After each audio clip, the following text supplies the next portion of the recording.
বিশ্বনবীর কিন্তু টাকা পয়সা ছিল না, জানেন? ছাগল চড়াতো, কাউবয়। মা মিন নাবিয়্যিন ইল্লা রাআল গানাম, ছাগল চড়াতেন। এরপরে খাদিজাতুল কুবরার স্টাফ হিসেবে, কর্মচারী হিসেবে ক্যারিয়ার শুরু করলেন। এরপর বিজনেস ম্যাগনেট হিসেবে শুরু করলেন। খাদিজাতুল কুবরার সাথে যখন বিয়ে হয়ে গেল, খাদিজাতুল কুবরা তাহেরা ওনার সব সম্পদের মালিক বিশ্বনবীরে বানায় দিলেন। কাউবয় মানে বুঝছো না তোমরা? গরু চড়াই না পাওয়া যায়, নাউজুবিল্লাহ নাউজুবিল্লাহ। নবী তো গুরু চলেন না ফুয়া, নাউজুবিল্লাহ। হ্যাঁ? এই কথা কি নবীর ক্ষেত্রে বলা যাবে? এত সেলিব্রিটি হয়ে গেছেন, এত মোটিভেশনাল হয়ে গেছেন। বেশি মোটিভেশনাল আর বেশি শিক্ষা কিন্তু মানুষকে জাহান্নামে নিয়ে যায়। কিন্তু আপনি হাজারটা দিলে লাভ হবে কি যদি আপনি নবীর বিরুদ্ধে কথা বলেন? প্লিজ প্লিজ আমার নবীকে নিয়ে আর তামসা করবেন না। কিছু কিছু মানুষ ওয়াজের মধ্যে বসে আমার নবীকে বিশ্ব নবী বলে, এটার সঙ্গে আমি একমত না। ওরা শুধুমাত্র নবীকে যে তো হেয় করে কথা বলতে পারে, ছোট করে কথা বলার জন্য তারা প্রস্তুত হয়ে গেছে। অথচ আল্লাহ রাব্বুল আলামিন কোরআনের মধ্যে বলেছেন, তোমরা একজন আর একজনকে যেমন করে ডাকো, আমার বন্ধুকে এমন করে ডাকিও না। ঠিক কি না? লক্ষ লক্ষ মানুষ দিয়া কি হবে? কিন্তু আমি দেখলাম আপনি এত বড় লক্ষ লক্ষ লোকের সামনে আপনি বলতেছেন নবী নাকি কাউ বই ছিল। নবী কি কাউ বই ছিল? আবার নতুন করে ডেলিভারি দিচ্ছেন, দিয়ে আবারও প্রমাণ করলেন যে আমরা এ দেশের সুন্নিয়তের হক যে আকীদা, এটার জন্য এটাকে প্রতিষ্ঠিত করতে তারা চায় না। তারা বাহিরের এজেন্ডা বাস্তবায়ন করতে চায়, বদ আকীদাকে প্রমোট করতে চায়। তাওবা করেন, সুস্পষ্ট কুফরি বক্তব্য। নবীজিকে কাউ বয় বলা এটা কুফরি বক্তব্য। নবীর শানে এই সমস্ত শব্দ চয়ন করা যাবে না। কথা বলেন ঠিক কি না বলেন? লা তাকুলু রায়না। আমার নবী যদিও মেষ চড়াতে গিয়েছেন, কিন্তু আমার নবীকে রাখাল বলা যাবে না। কথা বলেন ঠিক কি না?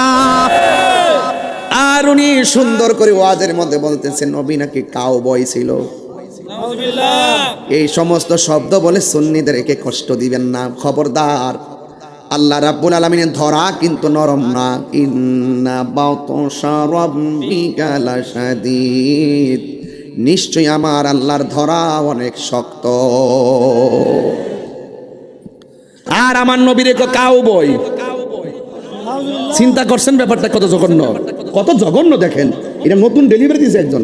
আমি সামনের নাম বলবো, যদি তওবা করে না শেষ নাম লইতাম না। আর আমি কিন্তু কাউরে ধরি না। কাউবয় মানে বুঝছো না তোমরা? গরু চড়াই না পাওয়া যায়, নাউজুবিল্লাহ নাউজুবিল্লাহ। নবী তা গুরু চলেন না ফুয়া, নাউজুবিল্লাহ। হ্যাঁ? এই কথা কি নবীর ক্ষেত্রে বলা যাবে? এত সেলিব্রিটি হয়ে গেছেন, এত মোটিভেশনাল হয়ে গেছেন। বেশি মোটিভেশনাল আর বেশি শিক্ষা কিন্তু মানুষকে জাহান্নামে নিয়ে যায়। মানুষকে ইমোশনাল ব্ল্যাকমেইল করবেন না, এগুলো বাদ দেন। আমরা কি কম চলতেছি মনে করেন? আমরা গতকাল এখানে মাহফিল, আজকে এখানে মাহফিল। যেই হারে আমরা জেলা ভিত্তিক এলাকা ভিত্তিক মাহফিল করি, আমরা জেলা ভিত্তিক মাহফিল, বিভাগ ভিত্তিক মাহফিল দিতে পারি। কিন্তু আপনি হাজারটা দিলে লাভ হবে কি যদি আপনি নবীর বিরুদ্ধে কথা বলেন? প্লিজ প্লিজ আমার নবীকে নিয়ে আর তামসা করবেন না, খবরদার। মানুষ বেশি হওয়ার পিছনে আরেকটা ঘটনা আছে। সোনার দোকানে কাস্টমার কম, মাছ বাজারে মানুষ বেশি। হ্যাঁ হ্যাঁ, এই যুবক কি ওয়াজ করতাম, সব ওয়াজির আমার ভাষে বই দিছে। মারহাবা জোরে গো, মারহাবা মারহাবা। যাই হোক, এটা কিন্তু আমাদের জন্য একটা প্রেরণা। কথা কন ঠিক কিনা? এই হলুদ এটাকে, এই লোকটাকে ধরো, এটা ধরো। আপনি কই যান? লা হাওলা ওয়ালা কুওয়াতা ইল্লা বিল্লাহ। আপনি কোথায় যেতেছেন? মেরাজ তো কেবল শুরু করছি, আজকে প্রমাণ করে দিয়ে যাবো যে সুন্নিরা দলিল ছাড়া কথা বলে না। এতক্ষণ যে কথা বলছি, একটা কথাকে ফেলে দিতে পারবেন? আমি কি লাইনের বাইরে কথা বলতেছি? আমার মনে হয়ে গেছে ওই যে এলাকত ভাই যে ওয়াজের মেরাজটা তুলছে দিকে আমার মনে হয়ে গেছে গা। এই এই যুবক, খবরদার, আমরা সব ঐক্যবদ্ধ থাকবো। এই যে গতকাল মাহফিল করছে, আজকে মাহফিল করছে, আমি দেখতেছি যে এলাকার যারা চেয়ারম্যান গুলো আছেন তারা খুব নবীর পাগল।